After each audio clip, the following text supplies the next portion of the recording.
The Functional Movement Screen, or FMS, is a pre-participation screening tool designed to identify compensatory movement patterns that are indicative of increased injury risk and inefficient movement that cause reduced performance. It consists of 7 movements that are graded on a scale of 3 to 1. The athlete will place the bar on her head, and the clinician will adjust the athlete so that her elbows are at 90 degrees of flexion. The athlete will lift the bar overhead and perform a deep squat multiple times. You would want to view the athlete in both the frontal and the sagittal plane. A score of 3 is given if the athlete's upper torso is parallel with the tibia, the femur breaks parallel to the ground, the knees are aligned over the feet, and the bar is aligned over the feet. If the athlete cannot receive a score of 3, place an FMS bar under the athlete's heels.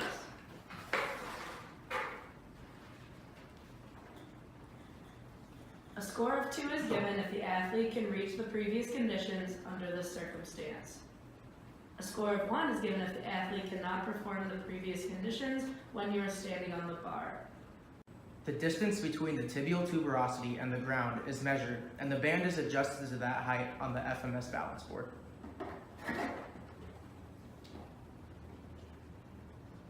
The athlete places the bar on her back and has her toes in contact with the board.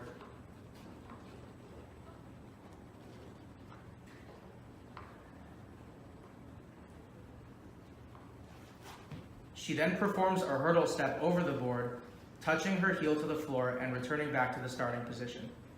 A score of 3 is given if the athlete can keep their hips, knees, and ankles aligned in the sagittal plane, there is minimal to no movement in the lumbar spine, and the dowel and hurdle remain parallel.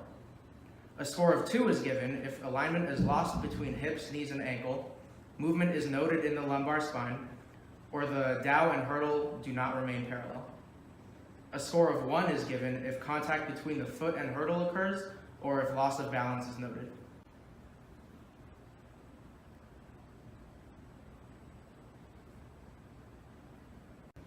The athlete will step on the FMS board with her toes at the red line. One heel will be placed at the mark obtained from the previous test. The bar is then placed along the athlete's spine with a hand behind the head and the other on the lumbar spine. The athlete's foot opposite of the hand on top is the foot that will be forward, and the athlete will perform a lunge. This will be measured for both sides, switching hands and feet accordingly. A score of 3 is given if the dowel remains in contact with the spine and remains vertical, no torso movement is noted, the dowel and feet remain in the sagittal plane, and the knee touches the board in front of the foot. A score of 2 is given if dowel contact is not maintained, movement is noted in the torso, the dowel and feet do not remain in the sagittal plane, or the knee does not touch behind the heel of the front foot. A score of 1 is given if loss of balance is noted.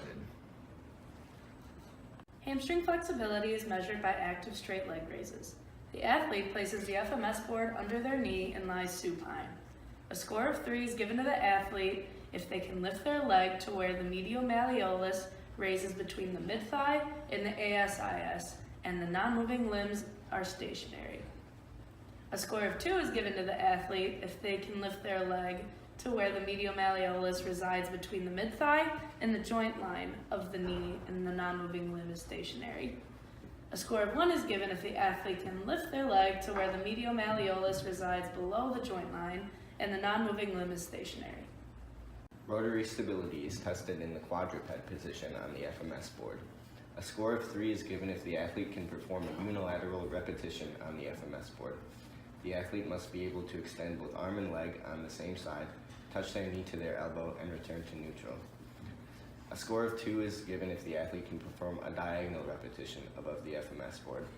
The athlete must extend their opposite arm and leg and touch their knee to their elbow and return to neutral.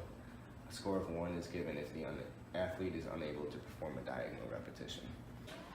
Shoulder mobility is tested by having the athlete make fists with both hands and trying to connect them with one hand behind the head and one up the back. This test is performed bilaterally and the lower score is recorded. A score of 3 is given if the fists are within one hand length. A score of 2 is given if the fists are within 1.5 hand lengths. A score of 1 is given if the fists are not within 1.5 hand lengths. Trunk stability is measured by performing a push-up. A score of 3 is given if there is no lag in the spine. For men, the thumbs must be at the top of the head, and for women, the thumbs must be at the chin. A score of 2 is given if there is no lag in the spine. For men, the thumbs must be at the chin, and for women, the thumbs must be with the clavicle. A score of 1 is given if men cannot perform a repetition with the thumbs at the chin, and if women cannot perform a repetition with thumbs aligned at the clavicle.